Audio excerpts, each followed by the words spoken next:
আব্দুল্লাহ ইবনে জুবায়ের রাদিয়াল্লাহু আনহুর নামাজের অবস্থা ছিল এমন যে যখন তিনি নামাজে দাঁড়াতেন মনে হতো যেন একটি কাঠের টুকরো মাটিতে পোঁতা আছে। কোনো প্রকার নড়াচড়া করতেন না। যখন সিজদা করতেন তখন এত দীর্ঘ এবং শান্তভাবে করতেন যে তার পিঠে পাখি এসে বসত। কখনো এত দীর্ঘ রুকু করতেন যে পুরো রাত সকাল পর্যন্ত রুকুতেই কাটিয়ে দিতেন। আবার কখনো সিজদা এত দীর্ঘ হতো যে সারা রাত কেটে যেত। একবার যুদ্ধের সময় একটি গোলা মসজিদের দেয়ালের একটি অংশ উড়িয়ে নিয়ে যায়, যা তার দাড়ি এবং গলার মাঝখান দিয়ে চলে যায়। এত কিছুর পরেও তিনি বিচলিত হননি এবং রুকু সেজদা সংক্ষিপ্ত করেননি। আব্দুল্লাহ ইবনে জুবাইর রাদিয়াল্লাহু তাআলা আনহু একবার নামাজ পড়ছিলেন। তার ছেলে হাশেম পাশে ঘুমাচ্ছিল। ছাদ থেকে একটি সাপ পড়ে তার গায়ে পেঁচিয়ে যায়। সে চিৎকার করলে বাড়ির লোকজন ছুটে আসে এবং শোরগোল শুরু হয়ে যায়। সাপটিকে মেরে ফেলা হলো। কিন্তু হযরত ইবনে জুবায়ের একাগ্রচিত্তে নামাজ পড়তে থাকলেন। সালাম ফিরিয়ে তিনি বললেন, কিছু শোরগোল শুনতে পেলাম, কি হয়েছিল? স্ত্রী বললেন, আল্লাহ আপনার প্রতি রহম করুন, ছেলে তো প্রায় মরতেই যাচ্ছিল আর আপনার কোনো খবরই নেই। তিনি বললেন, তোমার সর্বনাশ হোক। নামাজের মধ্যে অন্যদিকে মনোযোগ দিলে কি তা নামাজ থাকত? হযরত আলী রাদিয়াল্লাহু তাআলা আনহু এর অভ্যাস ছিল, যখন নামাজের সময় হতো তখন তার শরীরে কম্পন আসত এবং চেহারা বিবর্ণ হয়ে যেত। কেউ এর কারণ জিজ্ঞাসা করলে তিনি বলতেন, সেই আমানত আদায়ের সময় হয়েছে যা আল্লাহ তাআলা আসমান জমিন এবং পাহাড় পর্বতের উপর অবতীর্ণ করেছিলেন, কিন্তু তারা এই আমানত গ্রহণ করতে অক্ষমতা প্রকাশ করেছে আর আমি উহা গ্রহণ করেছি। হযরত ওসমান রাদিয়াল্লাহু তাআলা আনহু এক রাতে নামাজে পুরো কুরআন খতম করেছিলেন।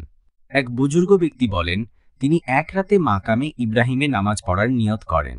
তিনি বলেন, এশার নামাজ পড়ে দ্রুত মাকামে ইব্রাহিমে পৌঁছালাম এবং দাঁড়িয়ে গেলাম। আমি দাঁড়িয়েছিলাম, এমনতাবস্থায় এক ব্যক্তি আমার ঘাড়ে হাত রাখলেন। চাহিয়া দেখিলাম তিনি হযরত ওসমান রাদিয়াল্লাহু তাআলা আনহু। অতঃপর তিনি নামাজে দাঁড়াইয়া সূরা ফাতিহা হইতে আরম্ভ করিয়া কুরআন পাক খতম করিয়া ফেলিলেন। তারপর রুকু ও সেজদা করিলেন। নামাজ শেষ করিয়া জুতা লইয়া চলিয়া গেলেন। খলফ ইবনে আইয়ুব রাহমাতুল্লাহি আলাইহিকে একজন জিজ্ঞাসা করলেন, নামাজের সময় আপনাকে মাছি বিরক্ত করে না? উত্তরে তিনি বললেন, পাপীরা যখন সরকারের বেত্রাঘাত সহ্য করে তখন তারা নড়াচড়া করে না, বরং গর্ব করে এবং তাদের ধৈর্য ও সহ্যের বাহাদুরি দেখায় যে আমাকে এত বেত্রাঘাত করা হয়েছে কিন্তু আমি একটুও নড়িনি, আর আমি আমার রবের সামনে দাঁড়িয়ে সামান্য মাছির কারণে নড়াচড়া করব? মুসলিম ইবনে ইয়াসার রাহমাতুল্লাহি আলাইহি যখন নামাজের জন্য দাঁড়াতেন তখন তার পরিবারের সদস্যদের বলতেন, তোমরা কথা বলতে থাকো, তোমাদের কথায় আমার কোনো মনোযোগ থাকবে না। একবার তিনি বসরা জামে মসজিদে নামাজ আদায় করছিলেন। হঠাৎ মসজিদের একটি অংশ ধসে পড়ল। লোকজন দৌড়ে সেখানে জড়ো হল এবং শোরগোল শুরু হলো, কিন্তু তিনি কিছুই টের পেলেন না। হাতেম রহমাতুল্লাহি আলাইহিকে কেউ তার নামাজের অবস্থা জিজ্ঞাসা করল। জবাবে তিনি বললেন, যখন নামাজের সময় হয় তখন অজু করে নামাজের জায়গায় গিয়ে কিছুক্ষণ বসি, যাতে আমার সমস্ত অঙ্গ প্রত্যঙ্গ শান্ত হয়ে যায়। এরপর আমি নামাজের জন্য দাঁড়াই। এই ধ্যান করি যে কাবা শরীফ আমার সামনে, পুলসিরাত আমার পায়ের নিচে, ডান দিকে জান্নাত, বাম দিকে জাহান্নাম, আর মালাকুল মউত আমার পিছনে দাঁড়ানো। আর আমি মনে করি যে এটাই আমার জীবনের শেষ নামাজ। এরপর আমি পূর্ণ একাগ্রতার সাথে নামাজ পড়ি।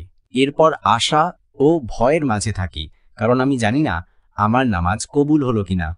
হায়, যদি আমরাও এই রকম নামাজ পড়তে পারতাম।